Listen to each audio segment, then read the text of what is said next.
இறைவன் சொல்லாக இருப்பதனால் எழுத்தும் இறைவனாகவே இருக்கின்றது. அதனால்தான் பாஸ்கா திருவெள்ளிப்பு திருப்பலியிலே மெழுகு திரியிலே அகர நகரமானது நாம் எழுதுகின்றோம். ஆமேன் அமீனில் இருக்கின்ற ஆ முதலுமாகவும் இன் முடிவுமாகவும் இருக்கின்றது. தமிழிலே முதல் எழுத்து ஆ, முடிவான எழுத்து இன். இறைவன் யாவற்றிற்கும் முதலும் முடிவுமாக இருக்கின்றான். அவன் துவக்கமும் முடிவும் இல்லாதவனாக இருக்கின்றான்.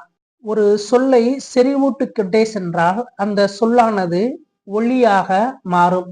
அதாவது சவுண்ட் இன்டு லைட். இறைவன் சொல்லாக இருக்கின்றார். சொல்லாக இருப்பதனால் அந்த சொல்லை வடிவமைக்கின்ற எழுத்துக்களும் இறைவனாகவே இருக்கின்றது.